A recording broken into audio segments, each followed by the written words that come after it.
السلام علیکم ورحمۃ اللہ وبرکاتہ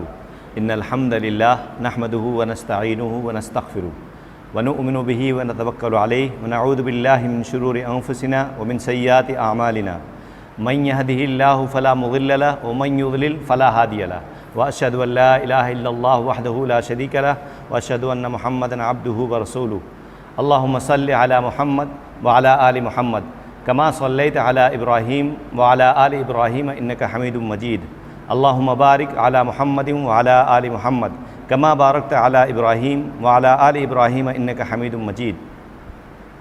اعوذ باللہ من الشیطان الرجیم بسم اللہ الرحمن الرحیم الذین کفروا وصدوا عن سبیل اللہ اضل اعمالہم والذین آمنوا وعملوا الصالحات وآمنوا بما نزل على محمد وهو الحق من ربهم كفر عنهم سيئاتهم وأصلح بالهم ذلك بأن الذين كفروا اتبعوا الباطل وأن الذين آمنوا اتبعوا الحق من ربهم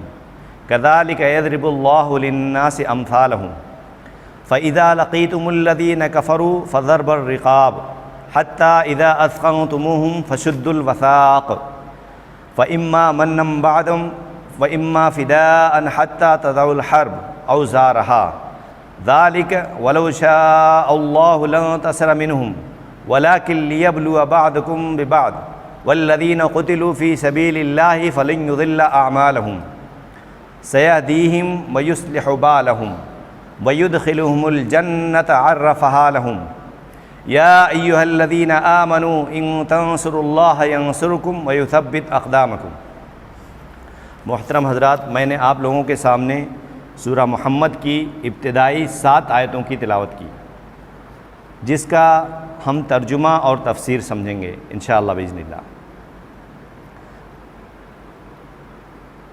سورہ محمد جو ہے یہ ان ابتدائی صورتوں میں ہے جو ہجرت کے بعد مدینہ میں نازل ہوئی۔ جب آپ صلی اللہ علیہ وسلم مکہ مکرمہ سے ہجرت کر کے مدینہ گئے تو جو ابتدائی صورتیں نازل ہوئیں وہاں پر، اس میں یہ ہے۔ یہ اس پس منظر میں سورہ محمد کا نزول ہوا، لیکن مدینہ جانے کے بعد جب مسلمانوں کی ایک چھوٹی سی ریاست بھی قائم ہو گئی تو مسلمانوں کے دشمنوں میں اضافہ ہو گیا۔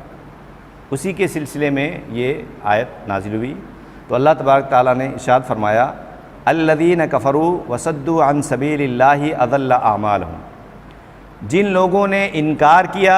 جن لوگوں نے کفر کیا، جن لوگوں نے ہٹ دھرمی کی، یا جن لوگوں نے دین کے مقابل میں اسلام اور ایمان کے مقابلے میں کفر اور شرک کو پسند کیا، وصدوا عن سبیل اللہ، اور اللہ کے راستے میں رکاوٹ بنے، یعنی 2 جرم۔ پہلا جرم کفر کرنا، ہٹ دھرمی کرنا، ناشکری کرنا۔ کفر کے بہت سارے میننگس آتے ہیں،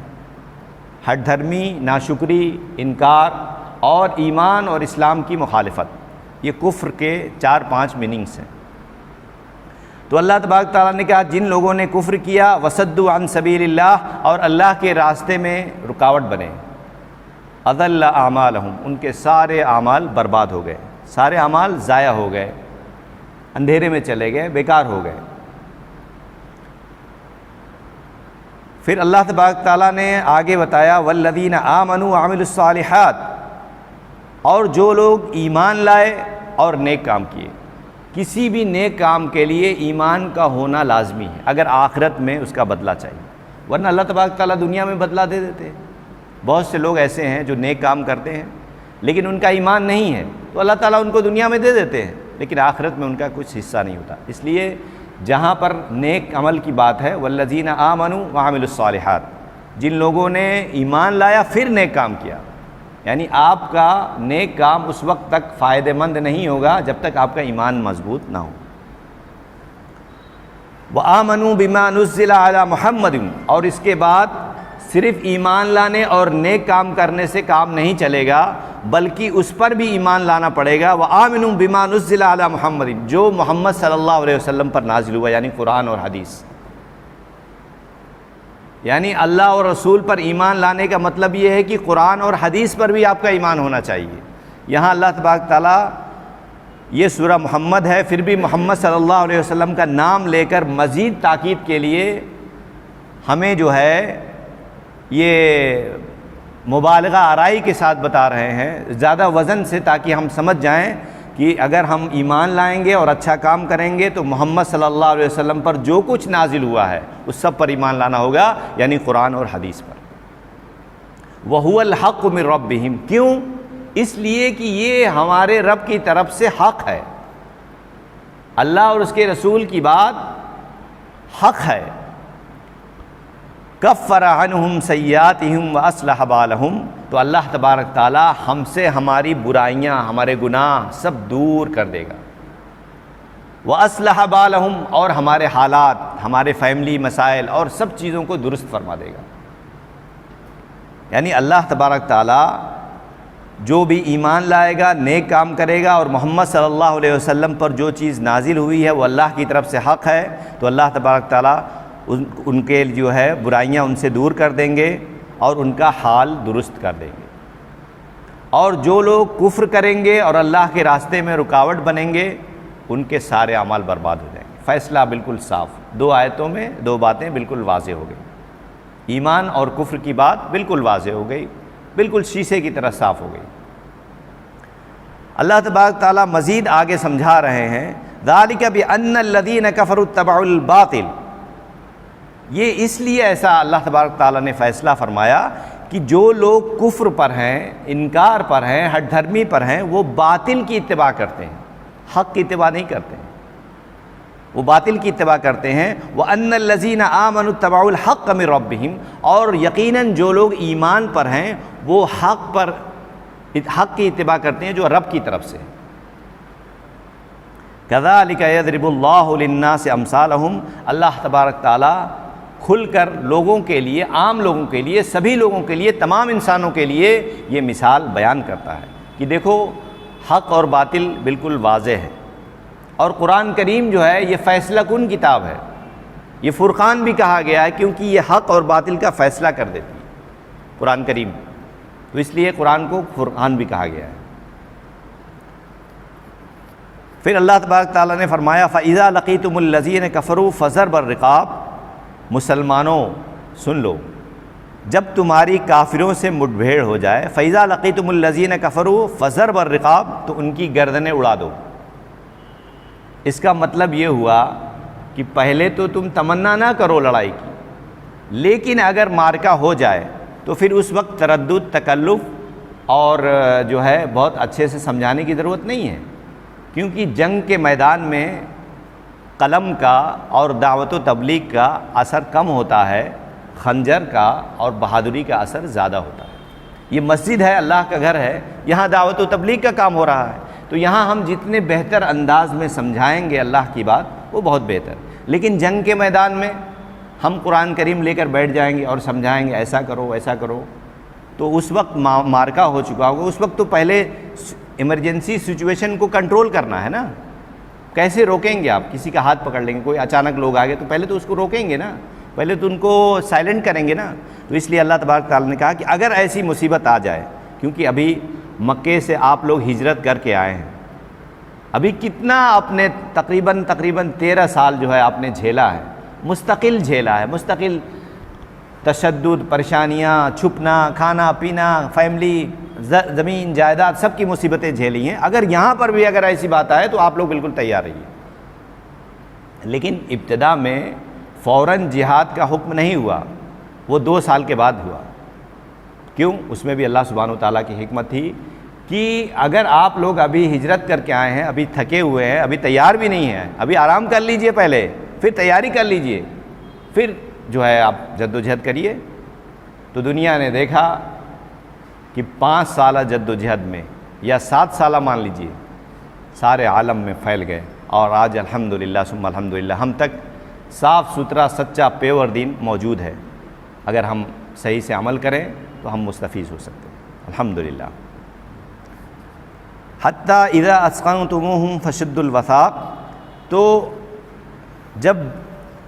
بغیر کسی تردد کے جب لڑائی ہو جائے تو ان کو بلا شک و شبہ ان کی گردنیں اڑا دو، اور ان میں سے جن کو تم قید کرنا چاہتے ہو تو قید کر لو،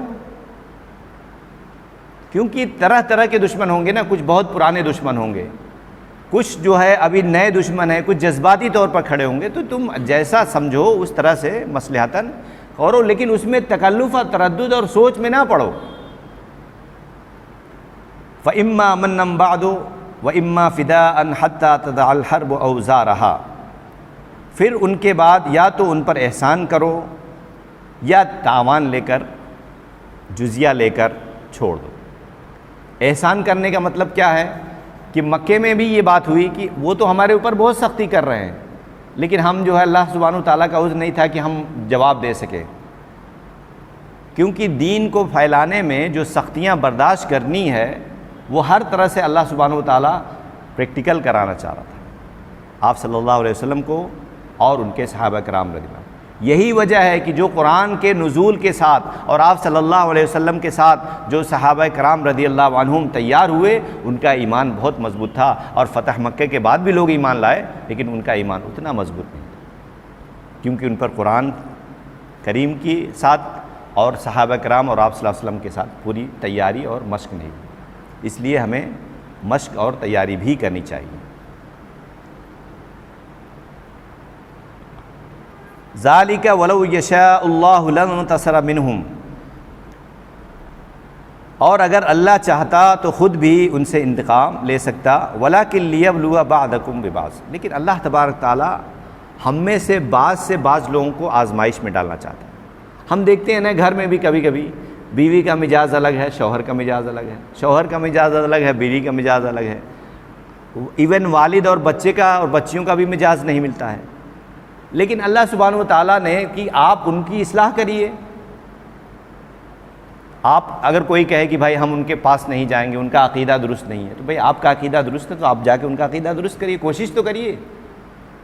تو یہ اس طرح سے کنارہ کشی اختیار کرنے کے لیے یہ نہیں کہا گیا کہ آپ سائیڈ ہو جائیے، سپریٹ ہو جائیے اور معاملہ حل ہو جائے، نہیں، آپ کو مستقل جد و جہد کریں۔ آپ سیرت نبوی صلی اللہ علیہ وسلم میں اٹھا کر دیکھ لیجیے، نبوت کے بعد اللہ کے نبی صلی اللہ علیہ وسلم تو نبوت سے پہلے بھی بہت پریشان رہتے تھے، غار ہرا میں جا کر چھپتے تھے اور تلاش کرتے تھے، اللہ تبارک تعالیٰ سے دعا کرتے تھے، سب کچھ تھا، لیکن جب نبوت نازل ہوئی تو کبھی سکون سے نہیں بیٹھے۔ تو ہمیں اگر ہم ایمان والے ہیں تو سمندر میں مچھلی کی طرح رہنا ہوگا کہ ہر وقت جو ہے ایک خطرہ سا، اور ایک وہ مومن وہ ہوتا ہے جو سب کام کرتا ہے اللہ سبحانہ تعالیٰ کا، نماز بھی پڑھتا ہے، روزہ بھی رکھتا ہے، حج بھی کرتا ہے، زکوٰۃ بھی دیتا ہے، اور ایمان پر بھی رہتا ہے، پھر بھی اللہ سے ڈرتا ہے۔ اور کافر جو ہوتا ہے وہ کچھ بھی نہیں کرتا ہے پھر بھی اللہ سے نہیں ڈرتا ہے، تو دوہرا گناہ ہے، تو دوہرا گناہ ہے نا، ڈبل گناہ ہے۔ اسی طرح سے بعض لوگ ایسے کہتے ہیں کہ بھائی مسلمان بھی یہ کام کرتا ہے۔ اکثر ہم لوگوں کے ساتھ دعوت و تکلیف میں جو ہمارے ہندو بھائی ہیں، ہمارے جو غیر مسلم بھائی ہیں، جو ہندو بھائی ہیں، ہندو بھائی کہہ سکتے ہیں، قرآن میں ہے وَأَخَاهُمْ صَالِحًا، صالح علیہ السلام کے بھائی جو تھے انہوں نے کہا، وہ جب کہ اسلام پر نہیں تھے، تو وہ کہتے ہیں کہ سب برائی تو مسلمانوں میں بھی ہے۔ تو ہم نے کہا بھائی فرق ہے، پھر بھی رک جاؤ، مسلمان برائی کو برائی سمجھ کے کرتے ہیں، اتنا تو ایمان ہے ان کا، اور تم تو برائی کو برائی نہیں سمجھتے ہو، یہ فرق ہے۔ تو خیر بات سائلنٹ ہو گئی، اور یہاں پر اللہ سبحانہ وتعالیٰ بالکل واضح فرما رہے ہیں کہ ہم چاہتے تو سب ایمان پر ہوتا، چاہتے تو سب ایک امت ہوتا، لیکن ہم بعض سے بعض کو آزمانے کے لیے ایسا کرتے ہیں۔ وَالَّذِينَ قُتِلُوا فِي سَبِيلِ اللَّهِ فَلَنْ يُضِلَّ أَعْمَالَهُمْ، اور اگر جنگ میں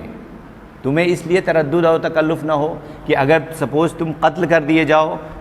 مار دیے جاؤ، زخمی کر دیے جاؤ، تو اللہ تبارک تعالیٰ تمہارا اجر ضائع نہیں کرے گا۔ اللہ تبارک تعالیٰ یہاں ارشاد فرما رہے ہیں اللہ کی راہ میں قتل کیے گئے، اللہ ان کے اعمال کو ہرگز ضائع نہیں کرے۔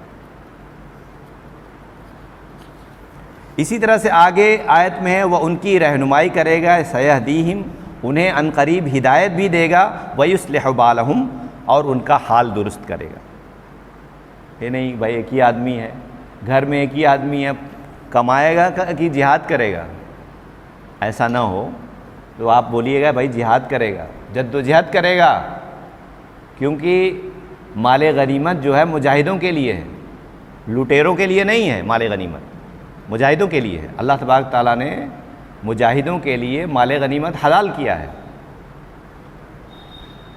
پھر اس کے بعد اللہ تبارک تعالیٰ نے کہا کہ صرف دنیا ہی میں ان کے حال درست نہیں کرے گا بلکہ وَيُدْخِلُهُمُ الْجَنَّةَ عَرَّفَهَا لَهُمْ، ایسی جنت میں ان کو ایسے باغات میں داخل کرے گا جس کا تعارف ہو چکا ہے، دنیا میں بتایا جا چکا ہے کہ جنت ایسی ہے، نہریں بہہ رہی ہیں، شہد کی نہر، دودھ کی نہر، موتیوں کی طرح بچے، اور جو بھی چاہیے کھانے کو ملے گا، اور لا مقطوعہ ولا ممنوع، کوئی چیز جو ہے ممنوع نہیں ہوگی اور کوئی رکے گی نہیں، کوئی کمی نہیں ہوگی، جتنا چاہیے جیسے چاہیے۔ تو اللہ تبارک تعالیٰ کی انٹروڈکشن آپ کو دیا جا چکا ہے۔ اگر آپ اللہ کے لیے جد و جہد کریں گے تو اللہ تبارک تعالیٰ صرف دنیاوی مسائل حل نہیں کریں گے بلکہ آخرت میں بھی وہ جنت جس کا آپ کو تعارف کرایا جا چکا ہے اس میں داخل کر دیں گے۔ پھر اللہ تبارک تعالیٰ آخر میں ایک اور مطالبہ فرما رہے ہیں، سبحان اللہ، یا ایھا الذین آمنوا، اے ایمان والو، ان تنصروا اللہ ینصرکم، اگر آپ اللہ کی مدد کرو گے تو اللہ آپ کی مدد کرے گا، ویثبت اقدامکم، اور اللہ کی مدد کرنے کا یعنی اللہ کے کام کرنے کا سب سے بڑا فائدہ یہ ہوتا ہے کہ مضبوطی آتی ہے، استحکام آتا ہے، بلندی آتی ہے، عزت ملتی ہے، اور اللہ تبارک تعالیٰ نے اشارتاً دنیاوی زندگی کی جو ضروریات ہے اس کا بھی بتا دیا کہ سیصلح بالہم، اور یہ جو مسائل ہیں وہ بھی درست کر دے گا۔ تو یہ 7 آیتوں کا ترجمہ تھا۔ اب اس کی تفسیر ہم اس کو سمجھ لیں گے، کیونکہ ہمارا مقصد ہے درس قرآن کا کہ جو آیت کریمہ ہے اس کا شان نزول اور وہ سچویشن کیا تھی اور کیا مسائل درپیش تھے، اور آج ہمارے سامنے تو بڑی آسانیاں ہیں اور ہم کچھ بھی نہیں کر رہے ہیں، تو ہمیں اس پہ غور کرنا چاہیے اور اپنے اندر جو ہے سرعت لانی چاہیے اور اپنے اندر تیزی لانی چاہیے، جیسا کہ اللہ سبحانہ وتعالیٰ دوسری جگہ ارشاد فرماتے ہیں، فَفِرُّوا إِلَى اللَّهِ، اللہ کی طرف دوڑ پڑو، فرار ہو جاؤ، اللہ کے لیے بھاگ پڑو، نکل پڑو، چھوڑ پڑو۔ اور ایک آیت کریمہ اور میں یہاں پر پڑھ دوں، أَفَحَسِبْتُمْ أَن تَدْخُلُوا الْجَنَّةَ وَلَمَّا يَعْلَمِ اللَّهُ الَّذِينَ جَاهَدُوا مِنكُمْ وَيَعْلَمُ الصَّابِرِينَ، کیا تم سوچ رہے ہو کہ تم جنت میں ایسے ہی چلے جاؤ گے؟ ابھی اللہ نے تم میں نہیں آزمایا، نہیں پہچانا، نہیں جانا، پریکٹیکل نہیں کرایا کہ تم میں سے کون جہاد کرنے والا ہے، اللہ کے جد و جہد کرنے والا ہے، اور کون صبر کرنے والا ہے۔ تو پتہ یہ چلا کہ صرف صبر سے ہی جنت کا دروازہ نہیں مل جائے گا، جنت میں دخول نہیں ہوگا، جد و جہد بھی کرنی پڑے گی۔ افحسبتم ان تدخلوا الجنہ ولما يعلم اللہ الذین جاہدوا منکم ویعلم الصابرین، دوسری جگہ اللہ تبارک تعالیٰ نے صبر کو پہلے کہا ہے اور جہاد کو بعد میں کہا ہے، یہاں پر جہاد کو پہلے کہا اور صبر کو بعد میں۔ بھائی جہاد کریں گے تو چوٹ لگے گی نا، آپ کو نقصان تو ہوگا، تو صبر تو کرنا پڑے گا، اور کوئی صبر کرے ہوئے بیٹھا ہوا ہے تو اس کو بھی جد و جہد کرنی پڑ سکتی ہے جب اچانک مصیبت آئے گی۔ تو یہود جب آپ صلی اللہ علیہ وسلم مدینہ پہنچے تو مسلمانوں کی ایک چھوٹی سی ریاست بھی قائم تو ہو گئی تھی، تو مسلمانوں کے دشمنوں میں بھی اضافہ ہو گیا، مدینہ پہنچ کر بھی آرام سے نہیں رہے۔ قریش مکہ نے بھی اپنی دشمنی ترک نہیں کی، یہود سے اگرچہ رسول اللہ صلی اللہ علیہ وسلم نے مدینہ جاتے ہی ایک دفاعی سمجھوتا کر لیا تھا، لیکن یہود ایسی قوم ہے جو ہمیشہ عہد شکنی کرتی، وعدہ توڑ دیتی، اور مشرکوں کا بھی یہی حال ہے۔ اسی لیے اللہ تبارک تعالیٰ نے کہا وَلَن تَرْضَىٰ عَنْكَ الْيَهُودُ وَلَا النَّصَارَىٰ حَتَّىٰ تَتَّبِعَ مِلَّتَهُمْ، یہودی اور عیسائی آپ سے بالکل راضی نہیں ہوں گے جب تک آپ ان کی امت میں نہ ہو، اپنا دین چھوڑ کے نہ چلے جائیں۔ اور دشمنی میں بھی بتایا لَتَجِدَنَّ أَشَدَّ النَّاسَ عَدَاوَةً لِلَّذِينَ آمَنُوا الْيَهُودُ وَالَّذِينَ أَشْرَكُوا، اور جو آپ دشمنی میں پائیں گے تو سب سے نمبر 1 پہ یہودی کو پائیں گے، ان کا جو بگاڑ ہے وہ ہر چیز اسلام کے خلاف ہے، اور اس کے بعد مشرک بھی ان کا ساتھ دیتے ہیں، اللہ تبارک تعالیٰ نے بتا دیا پہلے ہی۔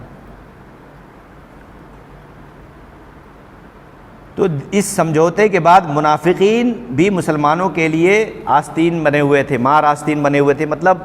منافق تو بہت خطرناک ہیں، مسلمانوں کے ساتھ بھی رہیں گے اور کافروں کے ساتھ بھی رہیں گے، اور ان کی سب ہمدردیاں یہود کے ساتھ تھیں، منافقوں کی ہمدردیاں یہود کے ساتھ تھیں، اصل میں وہ مسلمانوں سے مل کر ان کا راز ان کو بتاتے تھے۔ اس لحاظ سے بھی خطرناک تھے کہ مسلمانوں کے راز اور تدبیروں اور یہود دوسرے دشمنوں کو باخبر رکھتے تھے۔ مشرک قبائل عرب اس چھوٹی سی نئی مسلم ریاست کا وجود برداشت نہیں کر سکتے تھے کہ بھائی یہاں سے تو ہم لوگوں نے ان کو نکال دیا، ہجرت کرنے پر مجبور کیا، اب وہاں وہ اسٹیبلش کر گئے تو وہ بھی اپنی چالیں چل رہے ہیں۔ یہاں یہود بھی چونکہ منافق زیادہ تھے،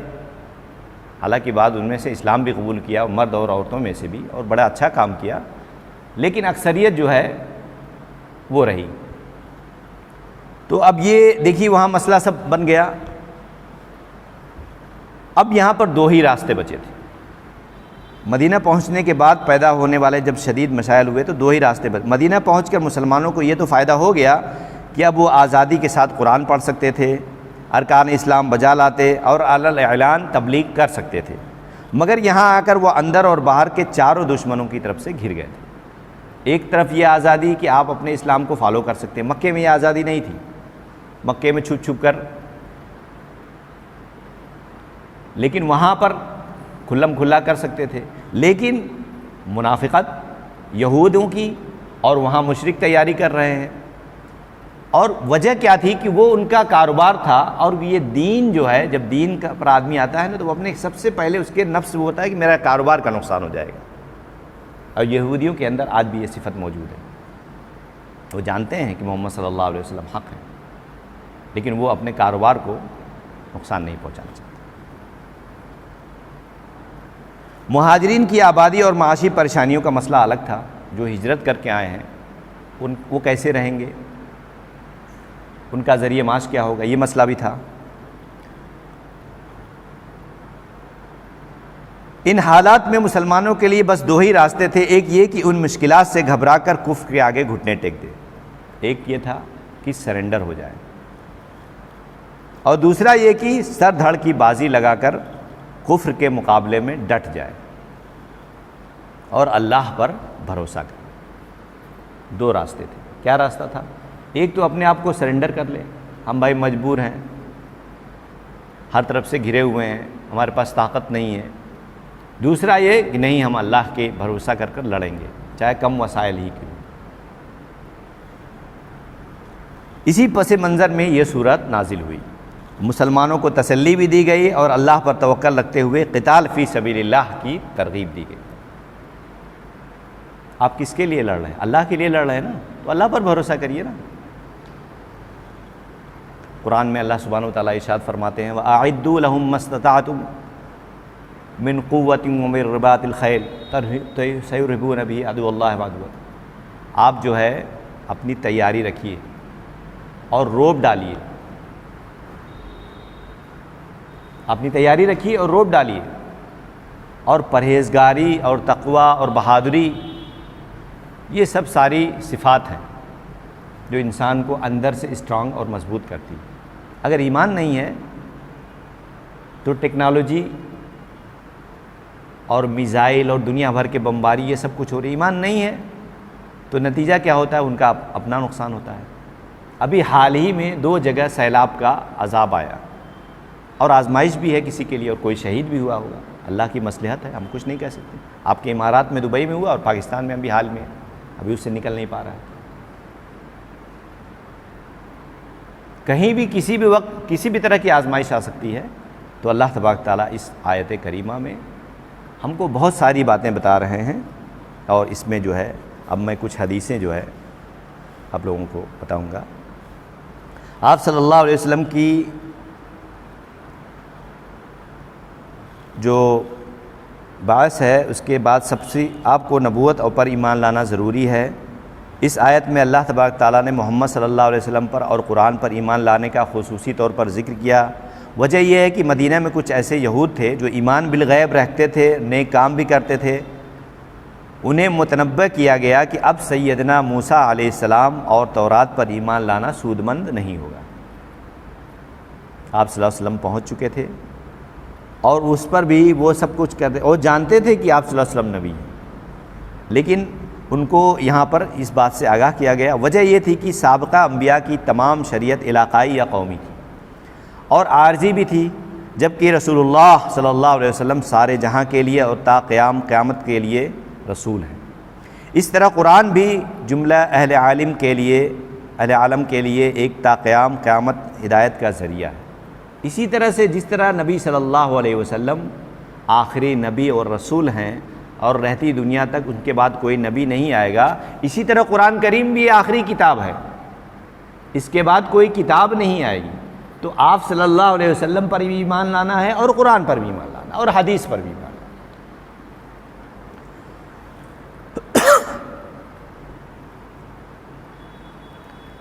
ایک اور مفہوم جب پڑھیں گے، ایک اور حدیث سے اس کی وضاحت ہوتی ہے کہ کیوں آج ہم جو ہے قرآن کے علاوہ، قرآن اور حدیث کے علاوہ دعوت و تبلیغ نہیں کرنا چاہیے دین کی، اسلام کی۔ باقی سارے سبجیکٹ پڑھ سکتے ہیں، کوئی منع نہیں ہے، لیکن کیوں اس کی یہ حدیث سے وضاحت ہوتی ہے۔ ایک دفعہ سیدنا عمر رضی اللہ عنہ تورات کی چند اوراق لائے اور رسول اللہ صلی اللہ علیہ وسلم کے سامنے بیٹھ کر پڑھنے لگے۔ جو سیدنا عمر رضی اللہ عنہ پڑھتے جاتے آپ کا چہرہ متغیر ہوتا جاتا۔ سیدنا ابو بکر رضی اللہ عنہ نے سیدنا عمر رضی اللہ عنہ کو مخاطب کرتے ہوئے کہا، تمہیں گم کرنے والیاں گم پائیں، کیا تم رسول اللہ صلی اللہ علیہ وسلم کے چہرے کو نہیں دیکھتے؟ سیدنا عمر رضی اللہ عنہ نے جب آپ کے چہرے کی طرف دیکھا تو کہنے لگے، میں اللہ اور اس کے رسول کے غضب سے پناہ پکڑ، ڈر گئے، چہرہ متغیر ہوا، چہرہ سرخ ہو گیا آپ صلی اللہ علیہ وسلم کا۔ ہم اللہ کے پروردگار ہونے پر، اسلام کے دین ہونے پر اور محمد صلی اللہ علیہ وسلم کے نبی ہونے پر راضی ہیں۔ اس پر رسول اللہ صلی اللہ علیہ وسلم نے فرمایا، اس ذات کی قسم جس کے قبضے میں محمد صلی اللہ علیہ وسلم کی جان ہے، اگر آج خود موسیٰ علیہ السلام ظاہر ہو جائیں اور تم مجھ کو چھوڑ کر اس کی پیروی کرو، ان کی پیروی کرو تو سیدھی راہ سے گمراہ ہو جاؤ۔ یعنی موسیٰ علیہ السلام کا نزول ہو جائے، یہودی موسیٰ علیہ السلام کو فالو کرتے ہیں، تو موسیٰ علیہ السلام اگر آ جائیں آپ صلی اللہ علیہ وسلم کے بعد تو موسیٰ علیہ السلام کو بھی آپ صلی اللہ علیہ وسلم کو فالو کرنا پڑے گا۔ اور اگر سیدنا موسیٰ علیہ السلام آج زندہ ہوتے تو میری نبوت کا زمانہ پاتے تو انہیں میری اتباع کے سوا کوئی چارہ نہ ہوتا۔ اسی طرح سے کافروں اور ان کے سرگرمیوں کے مقابلے میں اللہ پر، سیدنا محمد صلی اللہ علیہ وسلم پر اور قرآن پر ایمان لائے اور نیک اعمال بجا لاتے رہے، کافروں کا ظلم و ستم سہتے رہے، صبر اور برداشت سے کام لیتے رہے، اللہ ان کے سابقہ کوتاہیاں اور قصور کو معاف فرما دے گا، اور جن مشکلات سے وہ دوچار ہیں انہیں نکال کر ان کے حالات بھی بہتر کر دے گا، اور ان کی کوششوں کو عمل میں لائے گا جس کی وہ کوشش کر رہے ہیں۔ جیسا کہ قرآن کریم میں اللہ تبارک تعالیٰ نے دوسری جگہ ارشاد فرمایا، ان سعیکم لشتی، آپ کی فکریں جدا جدا ہیں، فاما من اعطى واتقى وصدق بالحسنى فسنيسره لليسرى واما من بخل واستغنى وكذب بالحسنى فسنيسره لليسرى، کہ آپ سب کی فکریں جدا جدا ہیں، بھاگ دوڑ الگ الگ ہے، محنتیں الگ ہے، کاوشیں الگ ہے، کوششیں الگ ہیں، جد و جہد الگ الگ ہے۔ تو اللہ تبارک تعالیٰ نے دو فارمولہ بتا دیا، قرآن کا فارمولہ، اللہ تبارک تعالیٰ کا فارمولہ۔ فَأَمَّا مَنْ آتَى وَاتَّقَى، تو جو کوئی اطاعت کی طرف آئے گا اللہ اور اس کے رسول کی اور پرہیزگاری اختیار کرے گا، وَصَدَّقَ بِالْحُسْنَى، اور حسن صحیح چیز کی تصدیق کر لے گا، مان لے گا، تسلیم کر لے گا، فَسَنُيَسِّرُهُ لِلْيُسْرَىٰ، تو اس کی زندگی کو ہم آسان کر دیں گے۔ یہ دنیاوی زندگی کی بات ہے اور آخرت میں تو بہت بڑا اجر ہے۔ اور دوسری طرف آن دی ادر ہینڈ اس کے جو مخالف ہے وہ بات بھی اللہ تبارک تعالیٰ نے بتا کی، اتنا صاف، اتنی اچھی بات قرآن کریم ہمیں بتاتا ہے، اللہ تبارک تعالیٰ کا پیغام ہمیں ہوتا ہے کہ بالکل چیزیں بالکل واضح ہو جاتی ہیں۔ دوسرا کیا بتایا، وہ اما مم بخیل، اور جو کوئی بخیلی کرے گا، کنجوسی کرے گا، مکھی چوسا اور کیا کیا بولتے ہیں بخیل والا۔ بخیل کا مطلب یہ ہوتا ہے کہ اللہ تبارک تعالیٰ کو معلوم ہے کہ آپ کے پاس بینک میں کتنا پیسہ ہے، پاکٹ میں کتنا پیسہ ہے، گھر میں کتنا پیسہ ہے، اس کے اعتبار سے آپ کو خرچ کرنا ہے۔ ہوتا کیا ہے ہمارے معاشرے میں، لاک ڈاؤن میں بھی دیکھا گیا، اللہ معاف کرے، پھٹا پرانا کپڑا ہے، جنرل اسٹور سے بھی بھیک مانگ رہے ہیں، وہاں سے بھی لے رہے، وہاں بھی لے رہے، کپڑا کچھ بھی نہیں ہے، اور گھر میں جو ہے RCC کا مکان بنوا رہے ہیں، خوب پلر مضبوط چاہیے،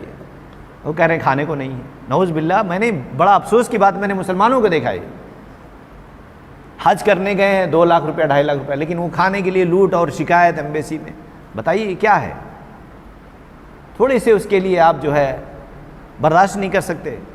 اور انبیاء اور رسول نے اور صحابہ کرام نے اور علماء نے ائمہ کرام نے کتنی جد و جہدیں برداشت کی۔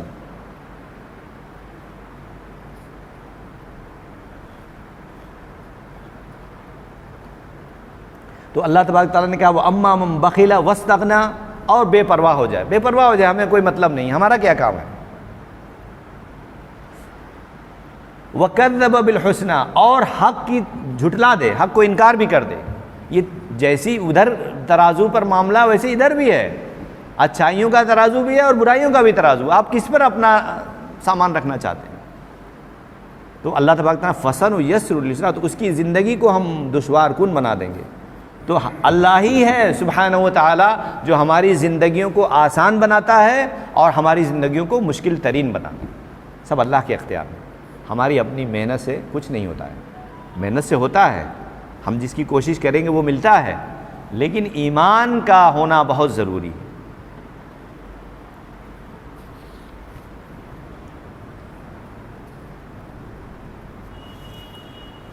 تو اس میں جیسا کہ اللہ تبارک تعالیٰ نے اس وقت جب حالات آئے تو کچھ لوگوں کو قید کیا گیا مدینہ منورہ میں، اور کچھ لوگوں کو جزیہ لے کر چھوڑ دیا گیا، اور کچھ لوگوں کی گردنیں اڑا دی گئی، وہ آپ صلی اللہ علیہ وسلم کے حکم سے ہوا۔ کچھ لوگوں کے نام بھی ہیں باقاعدہ۔ وجہ کیا تھی کہ وہ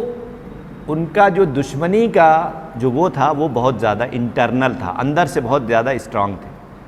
یعنی ان کو اگر چھوڑ دیا جائے تو یہ پھر بھی نقصان ہی پہنچائیں گے اور دشمنی پہ وہ کریں گے، تو ان کو قتل کرنے کا حکم دیا۔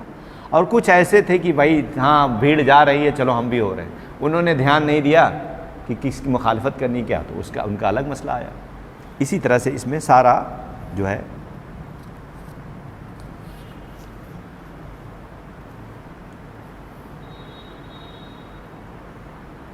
جب مارکہ کا کارزار پیش آیا تو پورے جوش و خروش اور جرات ایمانی سے ڈٹ کر کافروں کا مقابلہ کرو، اور رسول اللہ صلی اللہ علیہ وسلم نے فرمایا لوگو دشمن سے بھیڑنے کی آرزو مت کرو۔ حدیث سنیے، رسول اللہ صلی اللہ علیہ وسلم نے کیا فرمایا؟ لوگو دشمن سے بھیڑنے کی آرزو مت کرو اور اللہ سے عافیت مانگو، لیکن اگر بھیڑ جاؤ تو پھر ثابت قدم رہو اور جان لو کہ بہشت تلواروں کے سائے میں، جنت تلواروں کے سائے میں۔ سبحان اللہ، بہت پیاری حدیث ہے، بخاری شریف کی کتاب الجہاد میں موجود ہے۔ تو ہم نے آج زندگی سے، مدارس سے، مکاتب سے، دعوت و تبلیغ سے اور ہر میدان سے یہ جد و جہد کا نصاب نکال ہی دیا اور ڈر گئے حکومت ایسا کرے گی، بھائی حکومت خود بھی پریشان ہے، آپ اچھے کام کے لیے جد و جہد کریں تو کیا حکومت منع کر دے گی آپ کے؟ اچھے کام کے لیے جد و جہد کریے، اپنا نمونہ پیش کریے کہ اللہ کا پیغام یہ ہے، نبی صلی اللہ علیہ وسلم کا طریقہ یہ ہے، اور کوئی کمپرومائز نہیں کریے۔ دین میں کوئی کمپرومائز نہیں ہے، کوئی سمجھوتا نہیں ہے، کوئی زبردستی نہیں ہے، جس کا دل چاہے جو چاہے اختیار کرے۔ اب ایک آخری بات، جو جنگی جو قیدی تمہارے ہاتھ لگ جائیں ان سے متعلق 2 صورتوں میں سے کوئی ایک صورت اختیار کی جائے، یا تو انہیں احسان رکھ کر چھوڑ دیا جائے یا ان کا فدیہ لے کر چھوڑ دیا جائے۔ معلوم ہوا کہ قیدیوں کو قتل کرنا عام قاعدہ نہیں، یہ نہیں کہ آپ کے اس میں آگے تو اب سب کی گردنیں اڑانے لگے، نہیں، یہ سب کے لیے نہیں ہے، یہ قاعدہ یاد رکھیے گا۔ قتل کی ممانعت بھی نہیں کی گئی، لیکن اس میں سے جو بہت شرانگیز ہو، خطرناک قسم کا ہو، جو بعد میں یہ مسئلہ ہوگا تو اس کو قتل بھی کیا جا سکتا ہے، جس سے معلوم ہوتا ہے کہ ائمہ کفر کے قیدیوں کو قتل بھی کیا جا سکتا ہے، جن کا جرم صرف یہی نہیں ہوتا کہ وہ جنگ میں شامل ہوئے تھے، بلکہ ان کے اور بھی کئی سخت قسم کے جرائم ہوتے ہیں جن کی وجہ سے وہ قتل کے مستحق ہوتے ہیں۔ چنانچہ فتح مکہ کے بعد قیدیوں کو عفو عام کے باوجود 4 شخصوں کے متعلق اللہ کے نبی صلی اللہ علیہ وسلم نے حکم دیا کہ انہیں قتل کر دو۔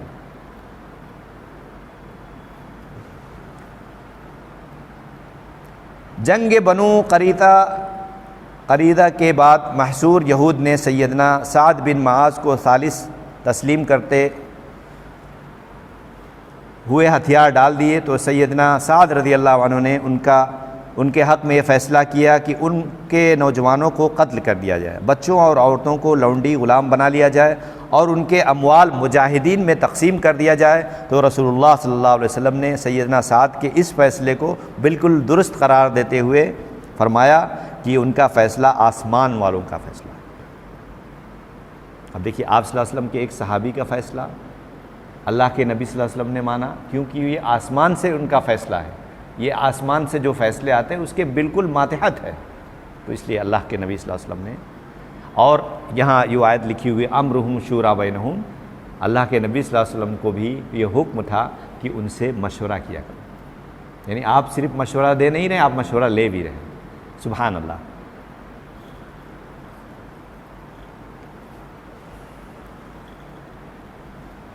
ان کا جرم صرف یہ نہ تھا کہ وہ جنگی قیدی تھی، بلکہ اصل جرائم یہ تھی کہ کئی بار سمجھوتا کے بعد بھی وعدہ توڑ چکے تھے، اور جنگ احزاب میں عین جنگ کے درمیان دشمنی کے اتحادی فوجوں سے مل کر مسلمانوں کے سخت مشکل سے دوچار کرنا، یعنی عین ٹائم پہ وہ مسلمانوں کو چھوڑ کر ان کے ساتھ شامل ہو گئے تھے اور وہ پکڑ لیے گئے تھے۔ اسارہ وزر کے متعلق مشہور اور فدیہ، آپ صلی اللہ علیہ وسلم صحابہ سے مشورہ کیا، سیدنا عمر رضی اللہ عنہ نے یہ مشورہ دیا کہ قیدی چونکہ صنادید کفر ہیں لہذا انہیں قتل کر دینا ضروری ہے، مگر آپ صلی اللہ علیہ وسلم نے اس آیت کے عام قاعدہ اور سیدنا ابو بکر رضی اللہ عنہ کی رائے کے مطابق فدیہ لے کر چھوڑ دینے کا فیصلہ کیا۔ اس پر مسلمانوں پر عتاب نازل ہوا۔ اللہ تعالیٰ کی منشا سیدنا عمر رضی اللہ عنہ کے فیصلے کے مطابق تھی، اس لیے کہ بدر کے قیدی محض جنگی قیدی نہ تھے بلکہ اسلام اور مسلمانوں کے بدترین دشمن، اور مسلمانوں اور پیغمبر اسلام کے خلاف بہت سی سرگرمیوں میں مصروف تھے۔ ان تصریحات سے معلوم ہوا کہ امام وقت کو اس عام قاعدہ کے استثناء کا اس وقت حق حاصل ہوتا ہے جبکہ جنگی قیدی بھی کئی جرائم میں ملوث ہوں، اور امام وقت کو انہیں نہ احسان رکھ کر کچھ چھوڑنا چاہیے نہ فدیہ لے کر بلکہ انہیں قتل کر دینا چاہیے، کیونکہ قتال فی سبیل اللہ کا سب سے اہم مقصد کفر کی کمر توڑنا ہے۔ اللہ سبحانہ و تعالیٰ سے دعا ہے کہ اللہ سبحانہ و تعالیٰ ہمیں اسلام کی وہ جو اصل روح ہے جد و جہد، وہ ہمیں ہمارے اندر سے پیدا کرنے کی توفیق عطا فرمائے، ہماری نسلوں کو بہادر اور علم والا بنائے، کیونکہ دنیا میں بھی آج ہماری جو ذلت ہے اس کے دو اسباب ہیں، ایک تو ہم بہادر نہیں ہیں اور ایک تعلیم میں پیچھے ہیں۔ اور میں ایسے یہ بات نہیں کر رہا ہوں، جب طالوت اور جالوت کا واقعہ بہت مشہور ہے، اللہ تبارک تعالیٰ نے جب ان لوگوں نے کہا کہ بھائی یہ چودھری بھی نہیں ہے، یہ امیر بھی نہیں ہے، اور یہ صحت مند بھی نہیں ہے، خوبصورت اور اسمارٹ بھی نہیں ہے، تو ان کو کیوں ہمارے اوپر مسلط کر رہے ہیں؟ تو اللہ تبارک تعالیٰ نے کہا وزادہم فی العلم والجسم، اللہ تبارک تعالیٰ نے تم کو چن لیا ہے کیونکہ ان کے پاس علم اور جسم کا بستہ ہے، تو ہم ہمارے بچوں کو علم سے لیس کریں اور جسم سے بھی مضبوط کریں۔ علم اور جسم کا بستہ چاہیے، یہ نہیں کہ تعلیم دے رہے ہیں تو اتنا ڈوبیس 100 پی ایچ ڈی ویچ سب کرا لیا، اس کے بعد اتنا ڈوبیس ہوگا کہ وہ بولے گا ہی نہیں، وہ کتنا بھی غلط کام ہوگا اس کو غصہ ہی نہیں آئے گا۔ دیکھو بہت مہذب ہے، ایسا اسلام میں مہذب نہیں چاہیے۔ اسلام میں غلط بات پر غصہ آنا چاہیے، یہاں تک کہ لوگوں نے غصے کو ایک دم نکال کے سائڈ کر دیا۔ کیا آپ صلی اللہ علیہ وسلم کو غصہ نہیں آیا؟ کیا یہ جنگیں نہیں ہوئی؟ کیا یہ جد و جہدیں نہیں ہوئی؟ غصے کو کنٹرول کرنا اصل بات ہے۔ اور صبر کی بات بھی بتا دیں کہ انما الصبر عند صدمۃ الاولی، صبر اس وقت ہوتا ہے جب پہلا اٹیک ہوتا ہے صدمے کا، اور جو آپ کے دبئی میں، امارات میں، اور جو ابھی پاکستان میں جو عذاب یا آزمائش اللہ تعالیٰ کی بلا آئی، وہ لوگ تو انتقال کر گئے، تو اللہ تبارک کے نبی صلی اللہ علیہ وسلم نے کہا من مات فقط قامت قیامتہ، جو مر گیا اس کی تو قیامت قائم ہو گئی، اب ہم ہماری قیامت کا انتظار کریں۔ تو بہادری کے ساتھ، تیاری کے ساتھ، ایمان کے ساتھ، نماز کے ساتھ، صبر کے ساتھ، تقوی کے ساتھ، زکوٰۃ کے ساتھ، صدقات کے ساتھ، ہر اچھے کام کے لیے، اور کچھ بھی پوچھنا نہیں اچھے کام کے لیے۔ الحمدللہ سب جگہ فریڈم ہے، ہم ایسے ملک میں رہ رہے ہیں کہ یہاں پر چھوٹ ہے آپ کو، آپ نیک کام کریے، انشاءاللہ باذن اللہ آپ کی مدد آئے گی۔ لوگ بس بیچارے جانتے نہیں ہیں، اس لیے وہ انتظار کرتے رہتے ہیں کہ کون پہلے آگے بڑھے گا۔ آپ آگے بڑھیے نیک کام کے لیے، اللہ سبحانہ و تعالیٰ آپ کی مدد کرے گا۔ اللہ سبحانہ و تعالیٰ ہم سب کو کہنے سننے سے زیادہ عمل کی توفیق عطا فرمائے، اور صحیح دین اور قرآن اور حدیث کو پوری طرح سمجھنے اور اس پر کسی بھی طرح کا کمپرومائز نہ کرنے کی توفیق عطا فرمائے، اور پوری مضبوطی کے ساتھ اس پر چلنے کی، گامزن ہونے کی، اور اپنی نسلوں کو بھی تیار کرنے کی جو ہے فکر عطا فرمائے۔ سبحانک اللہم و بحمدک، اشہد ان لا الہ الا انت، استغفرک و اتوب الیک۔ جزاک اللہ خیر۔